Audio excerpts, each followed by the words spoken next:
नमस्कार, GBA news में आपका स्वागत है। आइए जानते हैं आज के मुख्य समाचार।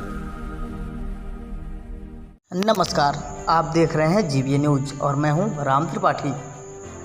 कोरोना से पिता को खोकर इस लड़के ने सबकी पोल खोल दी। आज हम आपको मिलवाते हैं ऐसे व्यक्ति से जिन्होंने कोरोना नामक रोग को नज़दीक से देखा एवं इस रोग के कारण अपने पिता को खोया है। इनका नाम है शिवानंद। इनके पिता जिनका देहावसान हो गया, जिनका नाम राम बालक यादव था, जिनका 4 दिन इलाज कोटला स्टेशन के नज़दीक स्थित सिद्धि विनायक हॉस्पिटल में चला। उसके बाद अचानक देहावसान हो गया। उन्होंने बताया कि पिताजी के रोग के लक्षणों के बारे में, जिसमें दिल की धड़कन दोगुनी होना, ऑक्सीजन लेवल 47 पहुँचना एवं ऑक्सीजन की कमी, सीने में दर्द, हल्का बुखार। शिवानंद ने बताया कि अगर डॉक्टर जिम्मेदारी उठा लें तो 96% लोगों को बचाया जा सकता है एवं डेड बॉडी को पारदर्शी पीपीई किट द्वारा ढकने की भी मांग की, जिससे मरीज के परिजन संतुष्ट रहें। वो अपने पिता के साथ 24 घंटे में से सिर्फ आधे घंटे के लिए छोड़ते थे। उन्होंने बताया कि मरीज के साथ ही रहें, जिससे मरीज को सपोर्ट मिलता है और केयर भी। शिवानंद बाकी समय पिताजी के साथ रहते थे। उन्होंने बताया कि 15 दिन लगातार पिताजी के साथ रहने के बाद भी ये रोग उनमें या उनके परिवार में किसी को भी नहीं हुआ। उन्होंने बताया कि पूरे परिवार का कोविड टेस्ट करा के एवं चेस्ट का सीटी स्कैन कराने के बाद भी सभी रिजल्ट नेगेटिव आए हैं। ऐसे में एक राहत की खबर ज़रूर मिलती है। ऐसे में शिवानंद को लगता है कि कोविड-19 एक से दूसरे में नहीं जाता है। शिवानंद अपने पिता के देहांत के बाद अपने जन्मस्थान बलिया के लिए अपने पिता के अंतिम संस्कार के लिए प्रस्थान करते समय हमारे जीबीए न्यूज़ रिपोर्टर से मिले एवं क्या बात है कि आइए दिखाते हैं आपको सीधे लालगंज से। नाम है? शिवानंद नाम है। शिवानंद नाम है। शिवानंद जी, आप कहाँ से आ रहे हैं? अभी मैं फ़िलहाल बॉम्बे से आ रहा हूँ। किसी प्रयोजन में जा रहे हैं, कहीं किसी रिसेप्शन में या फिर ऐसे ही?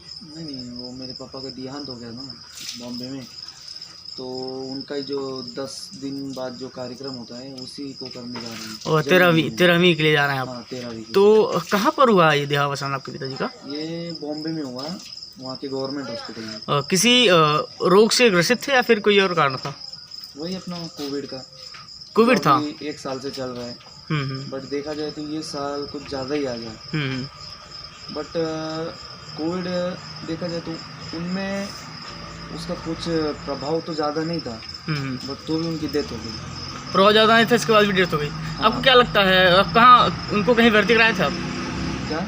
कहीं एडमिट किए थे? हाँ, एडमिट किया था, गवर्नमेंट हॉस्पिटल में एडमिट किया था। क्या स्थिति रही हॉस्पिटल की वहाँ पर? हॉस्पिटल देखा जाए तो जैसा मतलब गवर्नमेंट तो वैसे अच्छी है, बट उनके हॉस्पिटल्स इतने अच्छे नहीं लग रहे।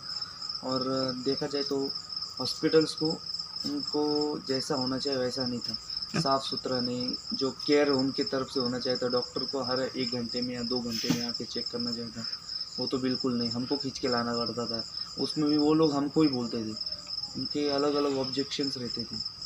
आपको क्या लगता है कि कोविड के पेशेंट की ज़्यादा केयर नहीं किया जाता है? इसमें इससे जो पेशेंट होता है उसकी स्थिति और बिगड़ती जाती है, तो ऐसे में अस्पताल जो प्रबंधन होता है उसकी कितनी जिम्मेदारी होनी चाहिए? उनकी तो देखना जाए तो मैं ये नहीं कहता कि सभी जिम्मेदारी उनकी होनी चाहिए। अभी तो देखा जाए तो फैमिली मेम्बर्स को भी कोविड पेशेंट के साथ रुकने का टाइम देते तो देखा जाए तो उनकी 70 to 80% तो भी उनकी जिम्मेदारी होनी चाहिए कि उन्हें बस केयर तो हम कर सकते हैं हमारे फैमिली मेम्बर्स की, बस उन्हें टाइम पे गोली, चेकअप या उनका जो भी ब्लड सैंपल है वो भी चेक करके उनके ऊपर देखा जाए उनकी तबीयत कैसी है, उनके अंदर कितना कोरोना का प्रभाव है, कितना कम हुआ, कितना ऊपर हुआ, और उनको टाइम पे इंजेक्शंस। तो मैंने जो देखा तो मेरे हिसाब से 0% कोई भी ग्रोथ नहीं थी उनकी, इसमें कोई केयर नहीं? कोई भी नहीं। हॉस्पिटल की तरफ से कोई केयर नहीं हो रही थी पेशेंट की, और सब साफ सफाई नहीं रखा जाता था? नहीं, तो बस वो लोग बोलते थे कि हमारे पास 600 बेड है, तो हम लोग 700-800 लोगों को घुसा के रखे, तो इतने लोगों को कहाँ से देखने का। ऊपर से बोलते कि डॉक्टर्स कम पड़ते हमारे यहाँ, और जो भी डॉक्टर देखने आता है, नर्स देखने आती है। वहाँ पर केयर किसकी हो रही थी? वहाँ पर केयर देखा जाए ना तो जो पैसे दे रहे थे उनकी चोरी थी, जो टेबल के नीचे से देगी, ऐसा हो गया। मतलब छिप छिपा के जो पैसे दिए जाते थे उसके बाद उनकी केयर हो रहा था। नहीं, आपने और एक चीज़ कहा कि वहाँ पर लोगों के साथ बदतमीजी भी की जा रही थी। हाँ, बदतमीजी तो होती थी, क्योंकि जब हम उनको बुलाने जाते थे कि देखिए ज़्यादा अगर बीपी और शुगर के जो पेशेंट्स हैं उन पे तो इनको थोड़ा ज़्यादा इतना नहीं बोलता कि ज़्यादा से ज़्यादा, पर थोड़ा उनके ऊपर इन्होंने ध्यान दिया होता ना तो मेरे पापा की भी डेथ नहीं हुई होती, क्योंकि मेरे पापा भी शुगर पेशेंट ही थे, बीपी भी था, ऊपर से अल्जाइमर भी था, बहुत क्या क्या था। बट ये नहीं कहता कि इतने सारी बीमारी होती हुई वो गुजर गए। अभी मैं ये नहीं बोलता कि इतने सारी बीमारी की वजह से गुजरे, बट उनकी केयर होती तो बच जाते शायद। नहीं, एक रेमडेसिविर नाम की एक इंजेक्शन चल रही है, उसकी कालेबाजारी चल रही है पूरे मार्केट में, पूरे भारत में। तो इस पर क्या कहेंगे? क्या वास्तव में ऐसी इसकी कालाबाजारी हो रही है कहीं? इसका क्या रेट क्या निर्धारण हुआ है अभी? लगभग देखा तो नहीं, पर अभी देखिए मैं तो देख के बोल नहीं सकता कि हुआ है कि नहीं, पर मैंने जहाँ तक सुना तो 99.9% लोग बोल रहे हैं कि हो रही है, ब्लैक मार्केटिंग हो रही है, जहाँ पर 5 रुपए की चीज़ उसे ना 20 रुपये 25 रुपये 100 रुपये में बेचा जा रहा है। तो वैसे रेमडेसिविर अभी मुझे तो नहीं पता कितने की है, बट मैंने सुना है कि 2 इंजेक्शन्स की कीमत 20,000 है, और 2 इंजेक्शन्स की कीमत गरीब के लिए 20 लाख रुपए भी हो सकती है कभी आगे चलते। तो ऐसे में सरकार की क्या जिम्मेदारी बनती है? जैसे किसी हॉस्पिटल में केयर ना करना और रेमडेसिविर का जो मूल्य है उसका बेतहाशा बढ़ना, ब्लैक मार्केटिंग होना, इसके बाद जो साफ सफाई का हॉस्पिटल में व्यवस्था है उसको ना दे पाना, और लगातार ऑक्सीजन की कमी जैसा कि देखने को पूरे भारतवर्ष में मिल रहा है। पेशेंट के साथ डॉक्टरों का लड़ जाना, और कहीं कहीं एक और शिकायत आ रही है कि लोगों के अंग को निष्कासित करने की जो जनता का जो ऑब्जेक्शन है डॉक्टरों के ऊपर, कई चीज़ें देखने को मिल रही है। तो इससे क्या लगता है आपको, क्या कोविड है या फिर ऐसा कुछ षड्यंत्र रचाया जा रहा है? देखा जाए तो कोविड है, बट कोविड के नाम के नीचे ना इनकी ब्लैक मार्केटिंग हो रही है। कोविड तो अभी मुझे तो नहीं पता कि कितना है कितना नहीं, क्योंकि मुझे तो हुआ नहीं, मेरे फैमिली मेम्बर्स में मेरे फादर को हुआ, और उन्हें जो मतलब हानि हुई है शायद, तो मुझे लगता है कि है। उन्हें तो कोविड था, पॉजिटिव भी निकले वो, उनका स्कोर भी बहुत अच्छा खासा आया था। तो जो होता है कोविड वो तो मैं मानता हूँ कि है, बट किसी को नहीं होता है तो उसे भी दे देते। नहीं, शुरुआती में पिताजी को क्या क्या लक्षण देखने को मिले थे? इसके बाद क्या क्या हुआ? शुरुआती में उनके हाथ पैर दुखने लगे, तो गोली खा के ठीक हो गई। फिर सर दुखने लगा, चक्कर आने लगे, उससे भी ठीक हो गई। उल्टी आना, वो भी ठीक हो गई। फिर जब लास्ट स्टेज आने लगी, सांस लेने में दिक्कत होने लगी उन्हें, वो उठते तो उन्हें डायरेक्ट इतनी मतलब सांस उनकी मतलब पल्स इतनी तेज़ चलने लगती कि जैसे 100 किलोमीटर भाग के, सिर्फ उठते ही। हाँ। और इसके बाद फिर क्या देखने को मिला अगला लक्षण? तो अगला लक्षण हमने इतना ही देखा, बट उसके आगे है ना हमने सीधे एडमिट करा दिया। एक तेज बुखार की भी बात कही जा रही है। हाँ, तेज़ बुखार भी आया था, पर मेरे फादर को तो उतना तेज़ बुखार आया नहीं, बट कुछ लोगों को आ जाता है। कहते तो है कि आता तो है, तेज़ बुखार आता है, कम होता है, आता है, कम होता है, आता है, और गले में छाले पड़ने लगते, गले के अंदर जो खराश बता रहे थे लोग, तो वो गले के अंदर से छाले पड़ते, तो वो तो लगता है कि अभी कोविड की लक्षण है। तो आपको क्या लगता है कि ये किस तरीके से अगर आदमी सावधानी बरते तो क्या ये रोकने में सक्षम हो पाएगा? हाँ, अगर आदमी सावधानी बरते ना तो सब कुछ हो सकता है।